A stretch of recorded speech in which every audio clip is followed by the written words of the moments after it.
My name is Rick, and during my high school and college years, most people perceived me as a computer enthusiast. While I'm not unattractive, I'm not exactly a heartthrob either. I stand at 6 feet tall, weigh around 170 pounds, and have light brown hair. Computers, programming, and gaming have always fascinated me, and I've been the go-to person for anyone facing computer issues. This is how I met Karen, who would eventually become my wife, a stunning woman, unlike any I had dated before. Our story began 7 years ago at the University of Wisconsin. Karen was studying ABA legal studies, aiming to become a corporate lawyer, while I pursued my passion in computer science. She struggled with her computer system and was referred to me by one of the professors. I helped her grasp the complexities of her system, and our friendship blossomed as we spent more time together. Karen is captivating, a 5 feet 4 inches tall blonde with a figure of 36C divided by 24 divided by 36. Beyond her looks, she has a warm personality that endears her to everyone she meets. I quickly grew fond of her and eventually fell deeply in love. She turned out to be more than I ever imagined finding, a person who not only reciprocated my feelings but also shared a deep connection with me. After 2 years of university, Karen realized her goal of becoming a lawyer wasn't viable, so she pivoted to legal work, securing a job as a legal secretary at a major brokerage firm. She excelled in her role, and within months of our marriage, she supported us financially while I completed my studies. Her dedication and affable nature propelled her career, leading to a significant promotion at the firm's Chicago headquarters, where she now serves as an assistant to the manager of the legal department. After earning my computer science degree, I ventured into writing computer game programs, realizing it could provide a lucrative career. Starting my own business led to creating numerous popular games over the years, which have been well received by a broad audience. Financial success followed, allowing me to ease up on work. Karen and I moved to Highland Park, near Chicago, enjoying the fruits of our labor without the need for excessive work. To stay engaged and avoid boredom, I quietly founded another venture, CSFI Incorporated, in Milwaukee, focusing on investigating computer software fraud. Starting small, the company has grown steadily through positive word of mouth, serving about 150 clients annually and managing several projects concurrently. Our clients are consistently pleased with our work, and last year we grossed over $3 million. Handling operations discreetly, I hired a capable and attractive office manager, Carrie, and engaged a team of skilled investigators as contractors. To maintain anonymity and ensure confidentiality, I keep my true identity hidden behind various disguises during investigations.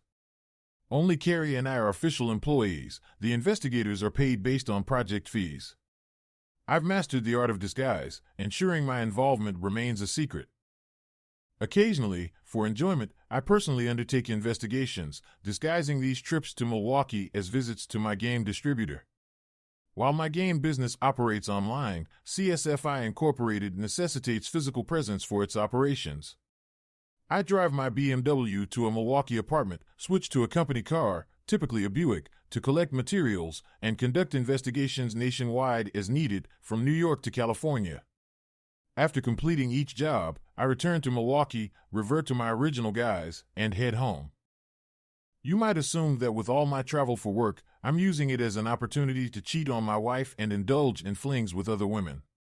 However, nothing could be further from the truth. I love my wife more deeply than I can express and would never betray her or our marriage. Unfortunately, the same cannot be said for Karen, which is why I feel compelled to tell this story. I took on a personal investigation for Marco Software to uncover if one of their programmers was illicitly selling source code to a competitor. The job allowed me to gain insight into Karen's professional world, so I handled it myself. Marco Software is based in Oak Brook, a suburb of Chicago, where I decided to blend in under disguise and perhaps enjoy some familiar haunts.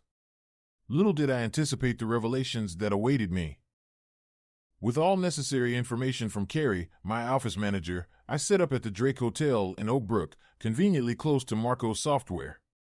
Upon arrival at their offices, I met Jeff Marcos, a tall, charismatic man who exuded charm and confidence, a textbook example of someone attractive to women. Jeff welcomed me warmly, briefing me on his suspicions and how I should proceed with the investigation. He provided me with everything I needed, introducing me around as a special projects manager from a client company there to assist with software application issues. By the second day, I confirmed Jeff's suspicions. A programmer named Tom was indeed selling source code, and I documented the details in my report. During this process, Jeff's phone rang, and out of curiosity, I glanced at the caller ID, which displayed Karen along with my wife's cell number. Initially tempted to answer and surprise her, I realized doing so would jeopardize the secrecy of CSFI Incorporated and my hidden identity. Instead, I sat silently, struck by the bitter irony of the situation. Moments later, Jeff returned and answered the call from my wife.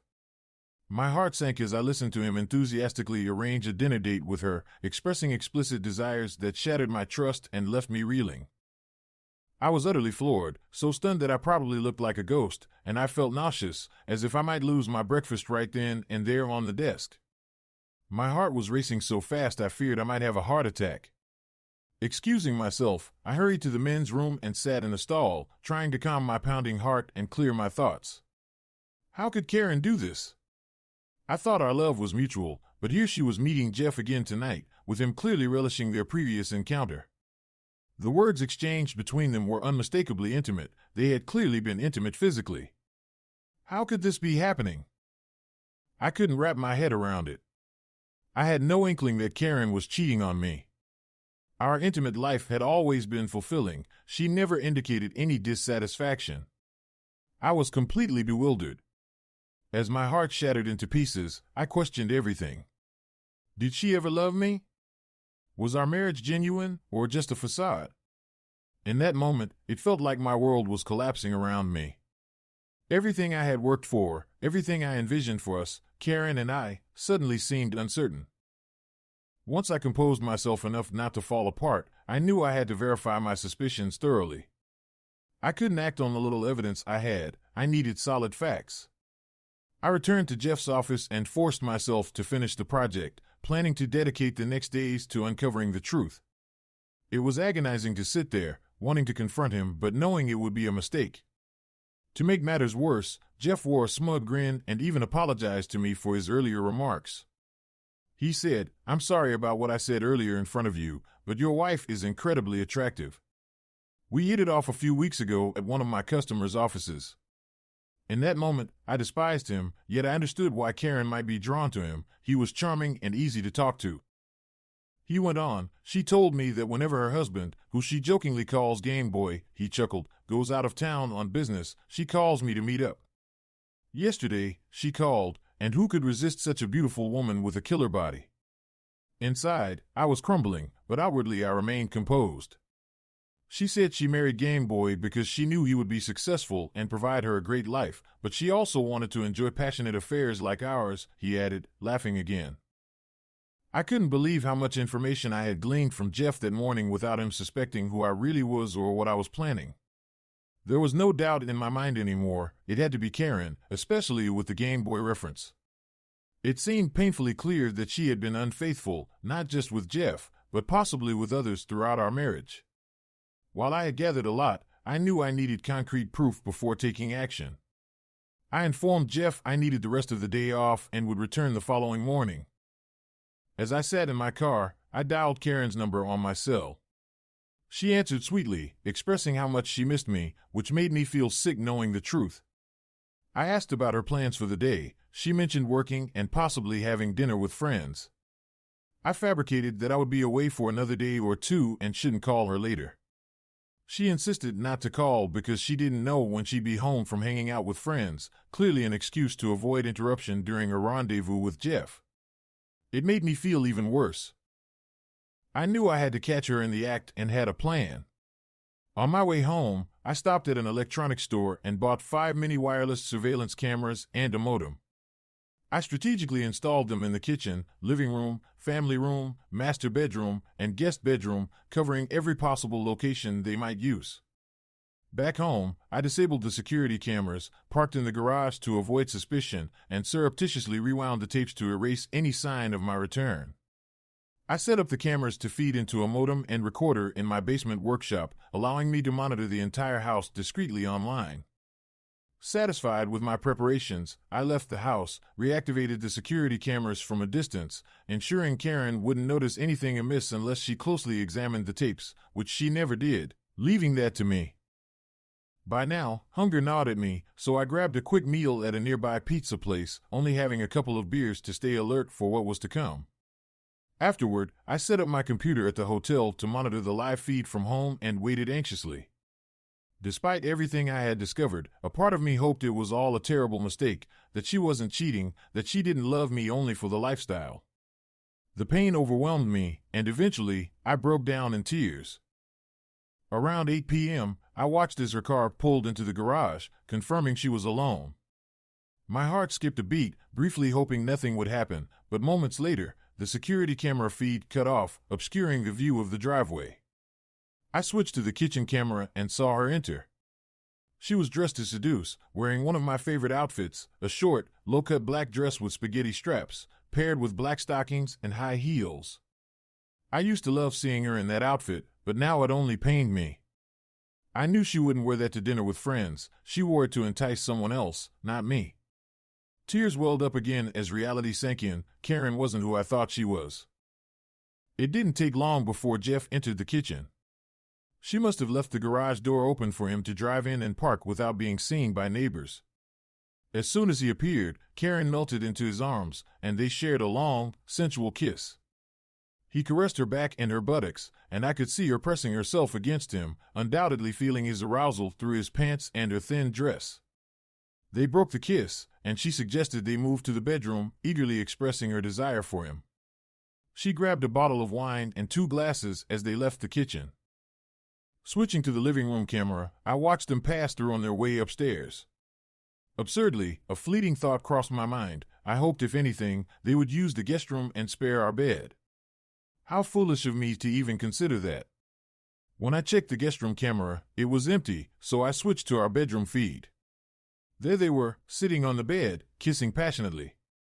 Karen opened the wine and poured them both a glass. To a handsome man and great sex, she toasted, raising her glass. To the hottest woman I've ever had the pleasure to fuck, Jeff replied, and they clinked glasses, drinking half their wine before setting the glasses aside.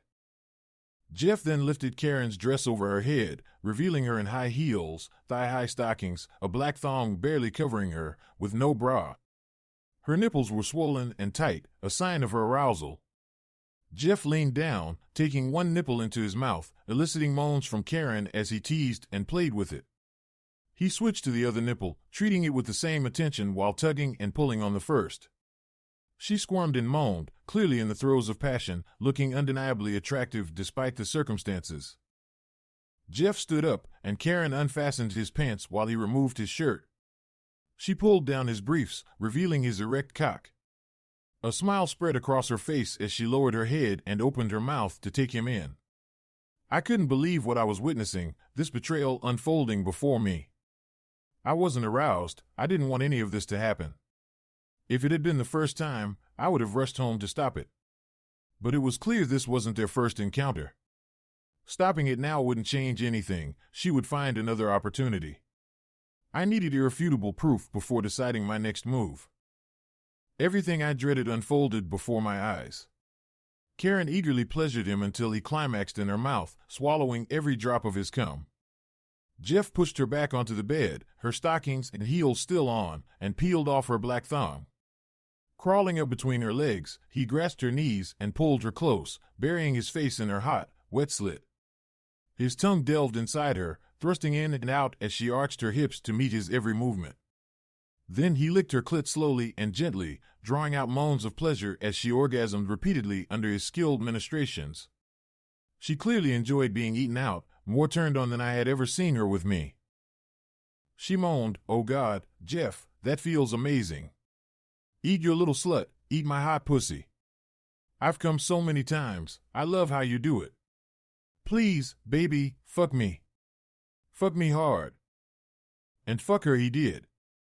Jeff positioned his cock at her wet entrance, thrusting deep inside her without hesitation. He pounded into her relentlessly, driving her to scream with pleasure. Yes, yes, fuck me. Oh, fuck me so good. I'm coming so fucking good. "Oh, baby, yes," Karen cried out. I saw his ass flex as he unloaded deep inside her. "Karen, you've got the best pussy in town."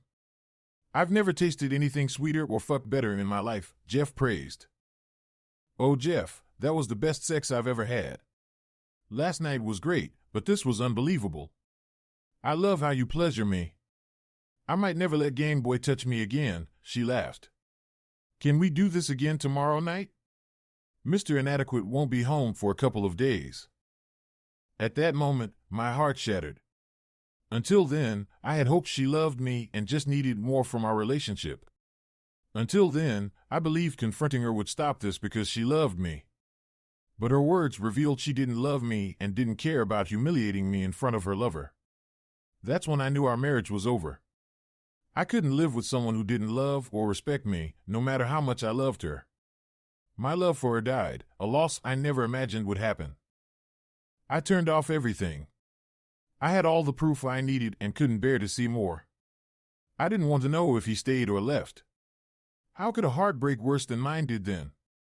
My love was gone, but I still had to mourn its loss.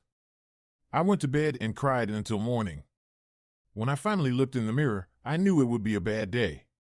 My eyes were swollen and bloodshot, and it seemed like wrinkles had appeared overnight. I was a wreck, but I knew what I had to do. I had thought about ending our marriage and making her feel the pain she caused me. Seeking revenge felt immature, but I needed it to start healing. I didn't harbor much animosity toward Jeff, but it wasn't right for him to take another man's wife, destroy our marriage, and escape unscathed. I would have my revenge, and then maybe I could move on. I went to Jeff's office and set my plan in motion. It would be easy for me, Game Boy, to execute. I ensured no trace would lead back to me. Physical harm didn't appeal to me anymore. I simply wanted justice, and they would pay a steep price. During Jeff's staff meeting in the boardroom, I found his keys.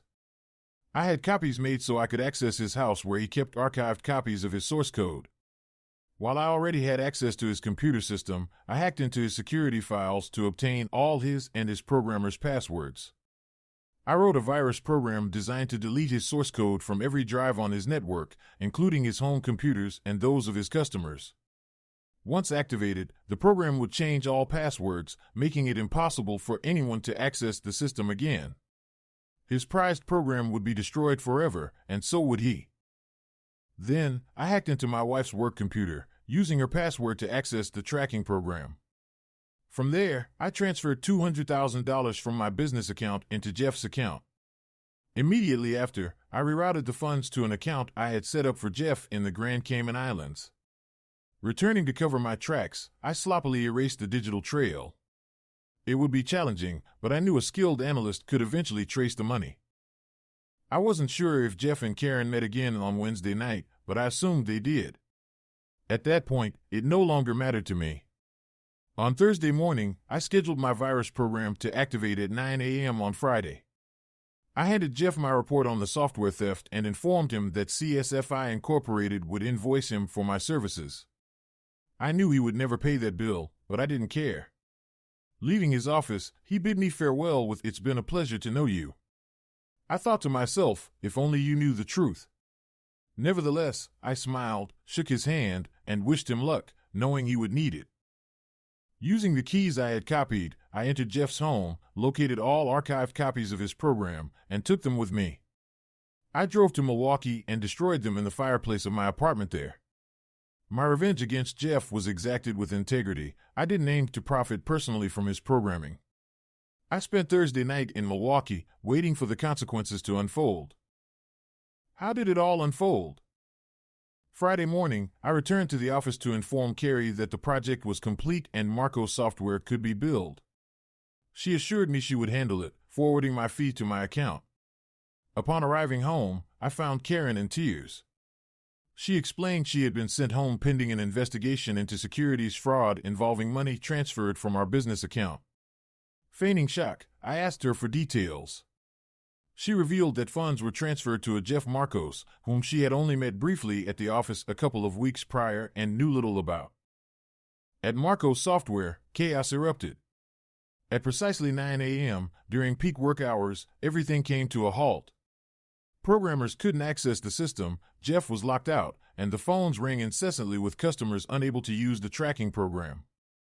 Although I didn't witness it firsthand, I knew exactly what was unfolding as I had orchestrated it. Later, I learned that Jeff had fired Tom for the theft of source code and blamed him for the system outage as well. Tom wasn't innocent, so he faced consequences too. As a programmer myself, I believed anyone who tampered with source code deserved to face penalties. They tracked the $200,000 to Jeff's account, but he denied any involvement and accused Karen of being behind it. Karen, in turn, denied any knowledge and pointed the finger at Jeff. During the investigation, I remained composed until Jeff inadvertently revealed their sexual relationship. Confronting Karen, she tearfully confessed, pleading for forgiveness. She claimed loneliness during my extended absences drove her to a one-time mistake, but I knew better. At that point, her reasons didn't matter anymore. Jeff was convicted of securities fraud, fined $50,000, and sentenced to 6 months in jail, though he served only 3 months for good behavior. However, upon release, he lost both his program and his company. Last I heard, he worked as a programmer for a competitor, alongside Tom ironically. Karen lost her job and faced divorce after I couldn't forgive her infidelity. Invoking the infidelity clause in our marriage contract, I secured a settlement that was only 10% of our net worth for her. Additionally, she was fined $50,000 for securities fraud and placed on 3 years probation. With only $150,000 left, she moved to Milwaukee and started working as a waitress, a far cry from the lifestyle we once had together. I hope she remembers how much I loved her and feels the pain of losing me. I sold our house in Highland Park and moved to an apartment in Milwaukee with $1.8 million from our joint funds and another $1.2 million in CSFI Incorporated. I decided to enjoy my wealth, selling the company for an additional $4 million. Carrie, who had always known my true identity despite any disguise, and I got married soon after my divorce was finalized. We now cherish our life together, expecting our first child in September. When I'm not enjoying life, I indulge my passion for programming. After all, I'm still Game Boy. Thanks for watching. Subscribe to the channel not to miss new videos.